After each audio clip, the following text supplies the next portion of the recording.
புராணம் கிடையாது. கைசிக ஏகாதசியிலேருந்து வரக்கூடிய ஒரு புராணம் தான் இது. ரொம்பவும் ஏற்றமான ஒரு இது வந்து கைசிக ஏகாதசி.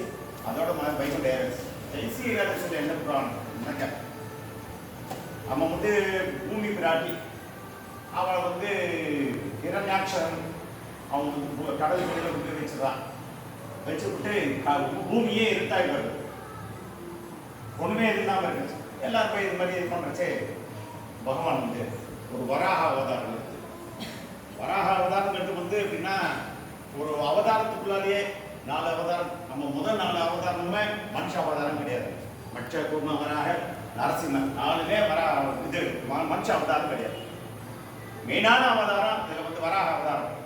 இந்த வராக அவதாரத்தினால தான் நம்ம பூமி வந்து 2 கோரப்பல்லு நடுவில், நீங்கள்லாம் நிறையா படம் கூட பார்த்துக்கோங்க, கோரப்பல்லு நடுத்து அந்த பூமி எடுத்து வெளியில் வராது. அது ஆண்டா கூட நாச்சியார் தமிழ்கிட்ட சொல்லியிருப்பான், பாசி நோத்து கிடந்த பாவரனுக்கு பண்டோர்னா மாசுரன்கள் நீ வரா மானல்லா பண்ணுறியாயின்னு. எந்த விதமான ஒரு இதுவும் இல்லாத எந்த அந்த முதல் 4 அவதாரங்களும் பார்த்தீங்கன்னாக்க எந்த விதமான ஒரு இதுவுமே இருக்காது. அதாவது பன்னி, இன்னொன்று மீன், இன்னொன்று ஆமை, இன்னொன்று நரசிங்கர், அதாவது மனுஷனும் இல்லாமல் மிருகமும் இல்லாமல் இருக்கக்கூடியது. 4 அவதாரங்களும் ஒரு பெரியமான இது இருக்குது. இதில் இந்த அவதாரம் ரொம்ப முக்கியமான, ஏன்னா நம்ம கைசிக புராணத்துக்கு செய்யக்கூடிய ஒரு முக்கியமான ஒரு அவதாரம் இந்த வராக அவதாரம். போய் உழுக்கார் போய் மாட்டின்றாங்க, பூமியை வந்து மறைச்சு வச்சுருக்காங்க. எல்லாரும் போய் கேட்டவுடனே இவர் வந்து போரை பொருள்னால அந்த பூமியை எடுத்துக்கிட்டு உத்தாரணம் பண்ணி வெளில வந்து கொண்டு வந்து இது பண்ணி பூமிக்கு திரும்பியே வெளிச்சம் கொடுத்துருக்காங்க. அதுதான் வந்து இந்த வராக அவதாரத்தோட முக்கியமான ஒரு இது. மெயினான அவதாரமே அதுதான். 4 அவதாரம். அதாவது பழையத்தில் வந்து எப்படி காக்கணுங்கிறது வந்து பெருமாள் போன்ற இது பண்ணி உதாரணம் பண்ணி எடுத்துட்டு இது மாதிரி நிறைய பேர் பாவங்கள் செய்து நம்ம இதில் இருக்காங்க, அவங்களை எப்படி எடுத்துட்டு வர போறேன் அப்படின்னு சொல்லி சொல்றாரு. அந்த இதுக்கு தான் ஒரு உதாரணமாக இவர் வந்து இதுலேருந்து ஒரு இது எடுத்து கொடுக்குறார். இந்த புராணத்தில் இந்த வராக புராணத்துலேருந்து ஒரு பகுதி தான் கைசிக புராணம். கைசிக புராணம் மட்டும் ஒரு புராணம் கிடையாது, 18 புராணத்தை ஒரு புராணம் கிடையாது, ஒரு அதுலேருந்து இருக்கக்கூடிய ஒரு பகுதி. வராக புராணத்தில் இருக்கிறனால அது வந்து கைசிக புராணம்னு சொல்றாங்க. 90 பாடல்கள் கொண்டது இந்த கைசிக புராணம். 90 பாடல்கள். கூடத்தாழ்வான் ஒருத்தர் ராமானுஜரோட சிஷ்யர். அவரோட வயசு ஜாஸ்தி, பட் இருந்தாலும் ராமானுடைய சிஷ்யர் அவர். அவருக்கு 2 குமாரர்கள். அதில் ஒரு குமாரர் பராசர பட்டர். அவர் தான் இதுக்கெல்லாம் வந்து 90 பாடலுக்கும் ஒரு வியாக்கியானம் எழுதியிருக்கார். வியாக்கியானம்னா அது ஒரு 90 பாடல் இருக்கும், அதுக்கு உண்டான அர்த்தங்களை இது பண்ணி எழுதி கொடுத்துருக்கார், வியாக்கியானம் பண்ணியிருக்கார். இந்த பராசரப்பட்ட இந்த 90 பாடல்கள் தான் அந்த கைசிக புராணம். கைசிக புராணம் கைசிக ஏகாதசின்னு சொல்றாங்க. அது என்ன கைசிகம்? கைசிகம்ங்கிறது ஒரு ராகம். சான்ஸ்கிரிட்ல ராகமே, தமிழ்ல பண்ணுன்னு சொல்றாங்க. நம்ம ஒரு பைரவி, ஆனந்த பைரவி அதெல்லாம் இருக்கு. அது மாதிரி ஒரு ராகம் ஆக்சுவலா. அந்த ராகம்ங்கிறது ஒரு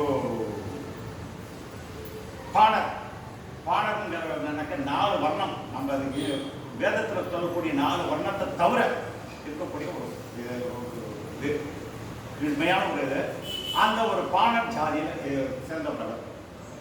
அவர் வந்து டெய்லி அந்த பாணர் நமக்கு வந்து ஆக்சுவலாக இந்த பாணர் நம்ம ஏற்கனவே ஒரு இதில் பார்த்துக்கோம். நம்ம திருப்பாணாழ்வார் அவர் வந்து காவிரி கரையில் அவரும் ஒரு பாணர், இவரும் ஒரு பாணர். திருப்பாணாழ்வார் வந்து காவிரி கரையில் நின்று மெய் மறந்து ரெங்கநாதன் சேர்த்துட்டு இருக்கார்.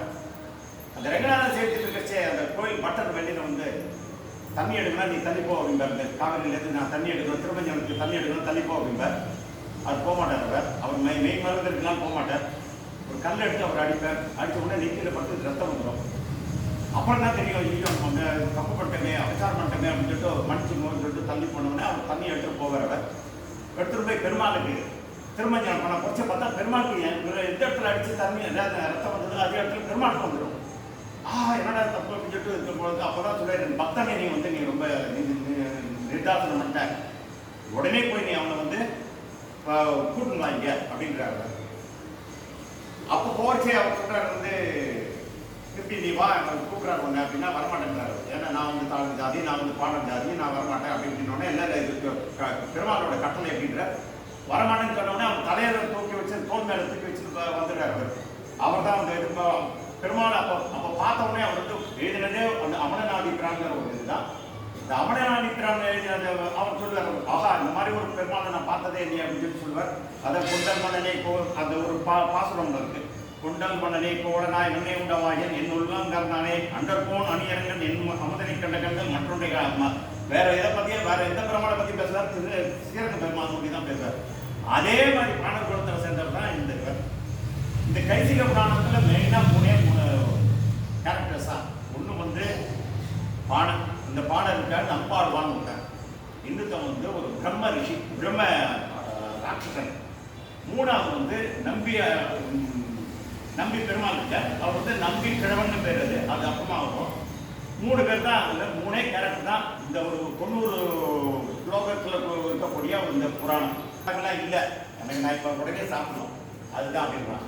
நான் சொல்றேன், எனக்கு என்னை விட்டாலே நான் போய் முடிச்சுட்டு நான் கண்டிப்பா வருவேன், இதுல சத்தியம் அது பண்றேன் அப்படின்றான். அதுக்கெல்லாம் வந்து ஒன்றும் மத்திரா மாதிரியே இல்லை. அப்ப